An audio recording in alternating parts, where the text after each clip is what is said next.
Hi, welcome back to Itz Da Family Podcast, where we're all family. My name is Dr. Antonio Johnson. So we're going to bring in our next guest. She's dynamic. She's excitable. She's conversational, which directly goes back to our podcast agenda and our pillars of success.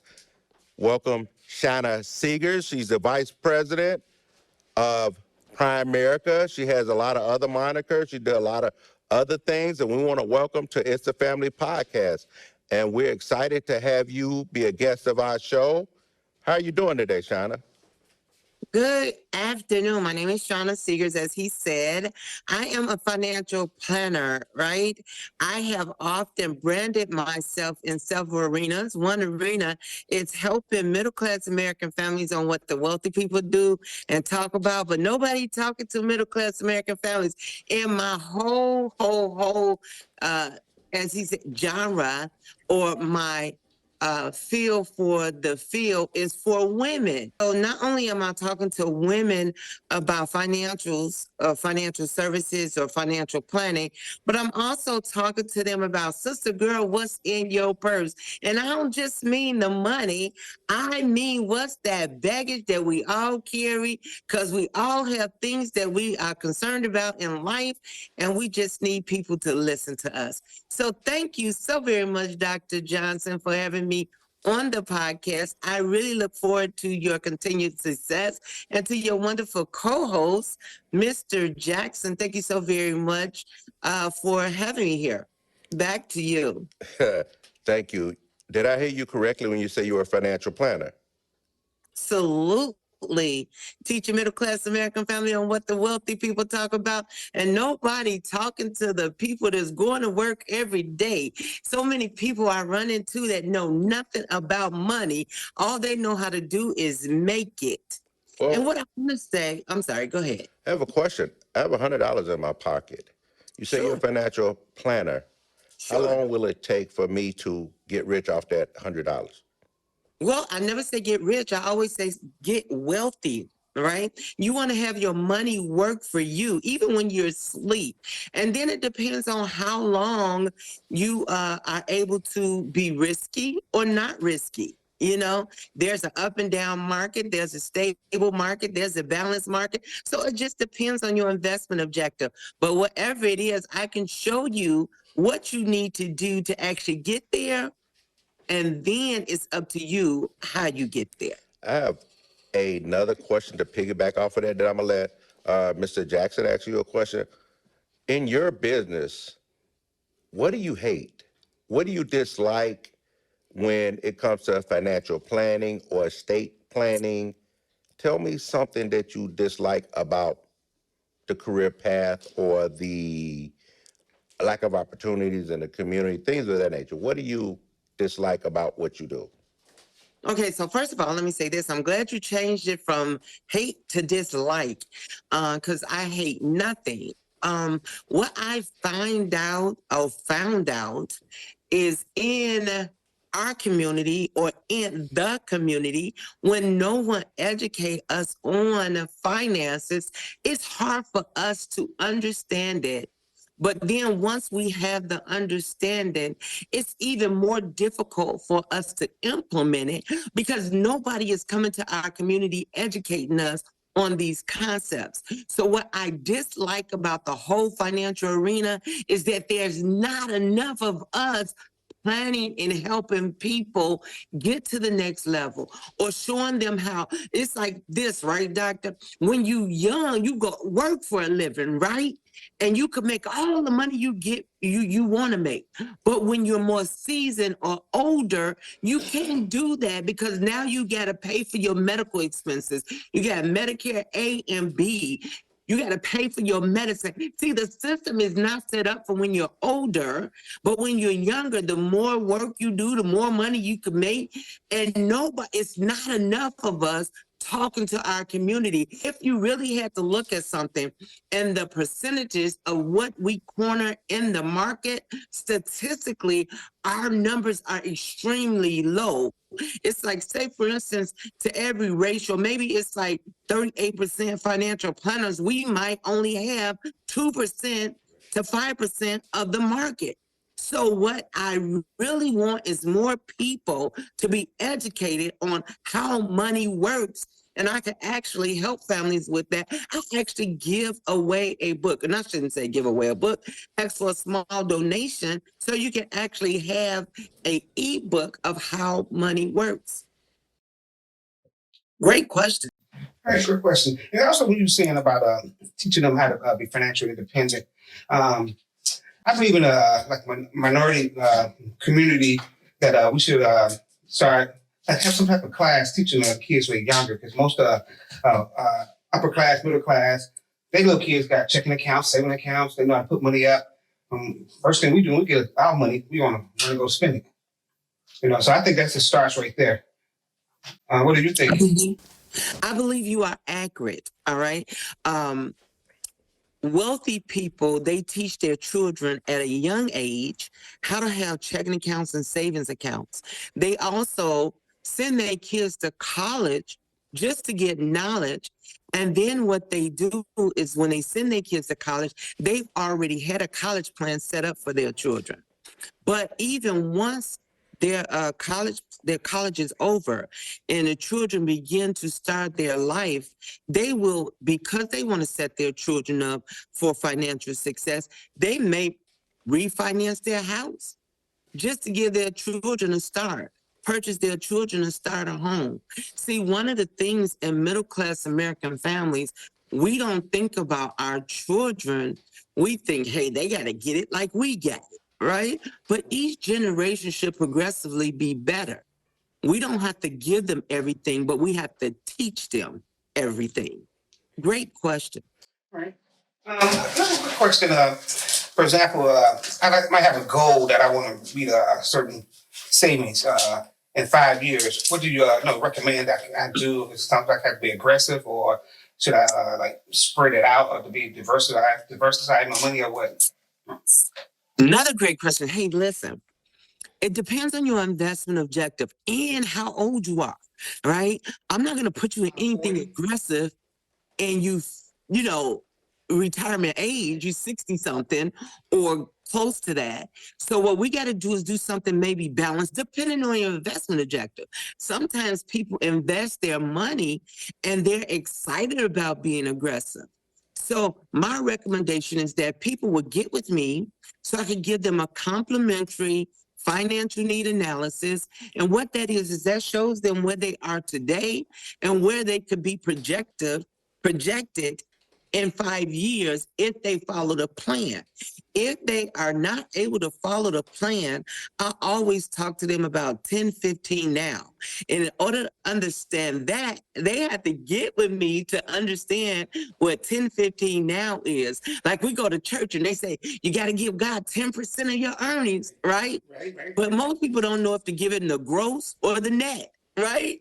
So what we got to do is we got to make sure that we get with a financial coach such as myself so we could project to them what they need to get, what they need to do now to get what they want to get in the future. All right. I like that sound. Thank you.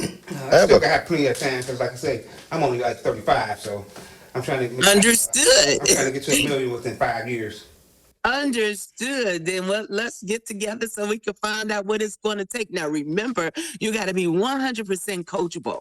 If I tell you you got to do it, you got to do it, or you won't get to that $1 million.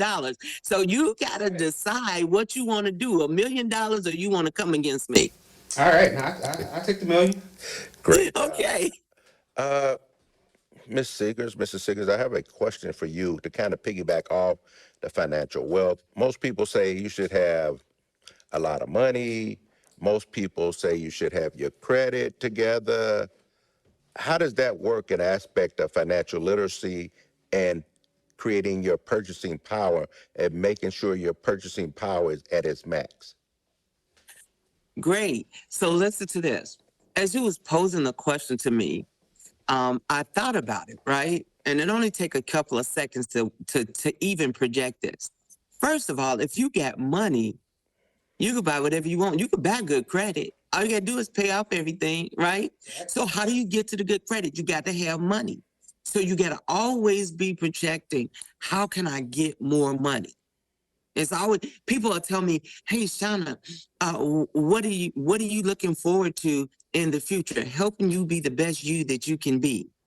The question of, should I have good credit or should I have a lot of money? Well, if you got a lot of money, you daggone sure gonna have good credit.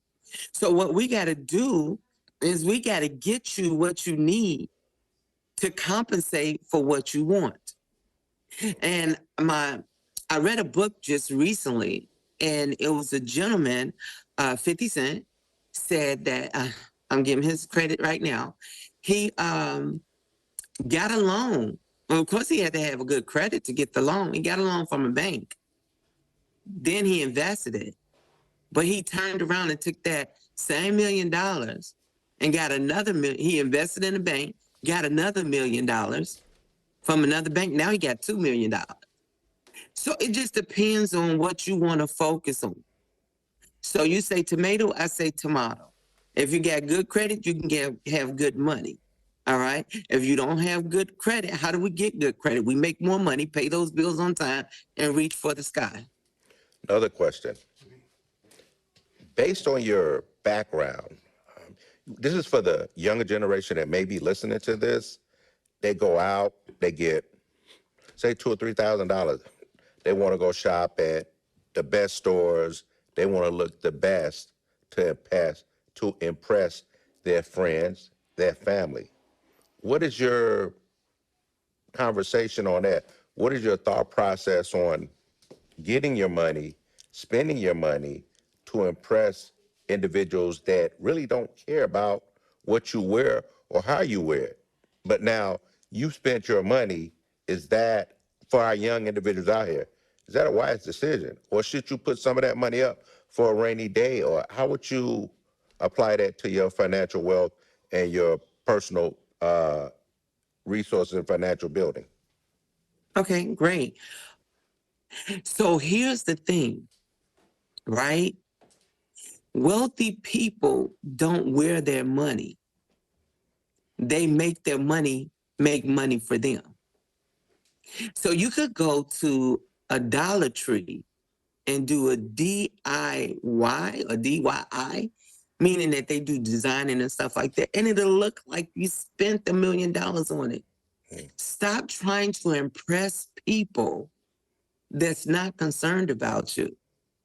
A lot of times young people wear their assets on their asses, which was told to this gentleman.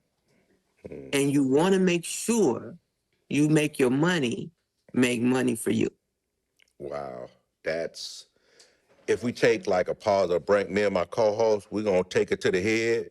Chris, let's take it to the head. Yes, sir. We're not going to tell you what's in the glass, but you've impressed us so much that we're going to take a drink for you. What's that? None yet. Oh, okay.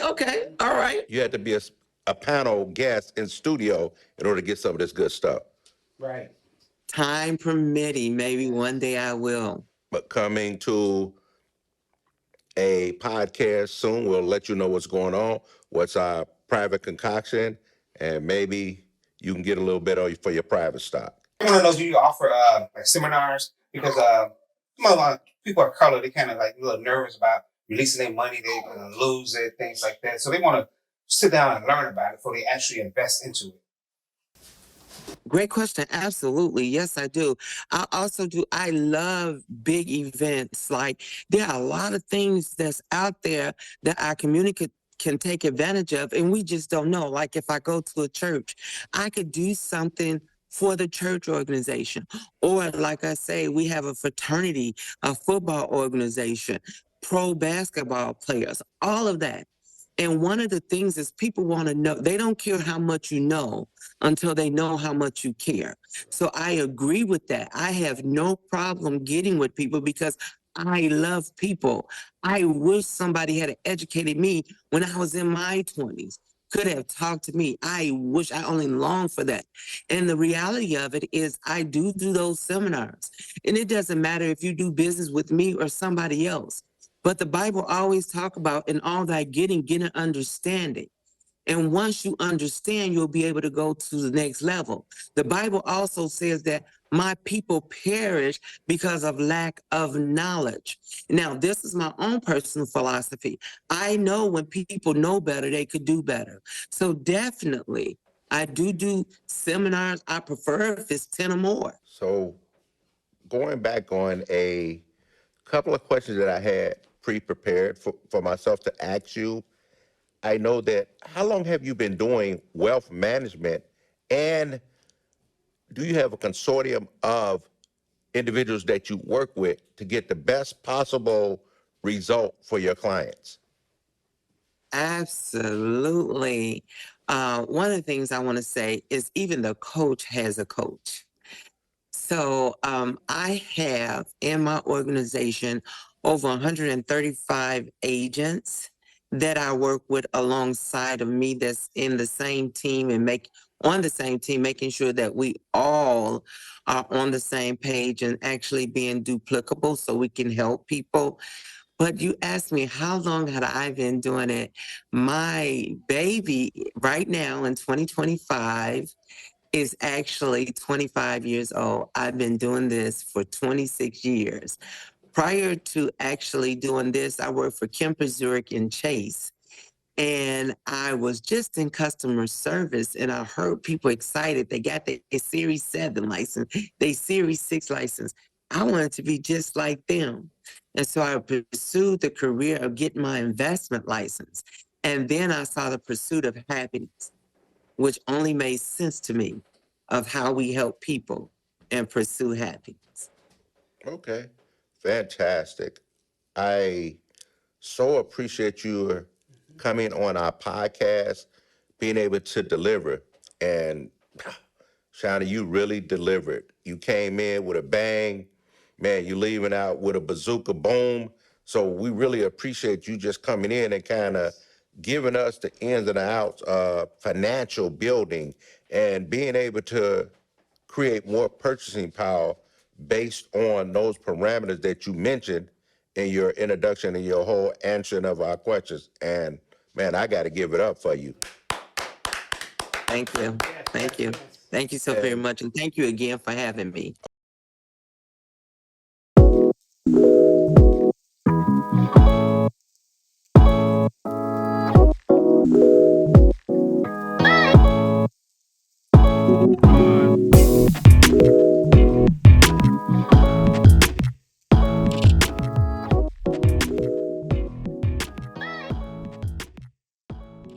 Hi, my name is Shanna Sigers. My telephone number is 708-539-2598. My email address is Shanna, and that's SHANNA .God Squad, GODSQUAD @gmail.com. I'm so excited and look forward to the outlaying of Itz Da Family Podcast. So excited about what's going on in our community. So excited about what's going on in Itz Da Family. So excited to mentor and talk to some amazing people futuristically. Just look, like and subscribe to this family podcast. Itz Da Family Podcast. I'm sure you will be amazed. Looking forward to your continued success.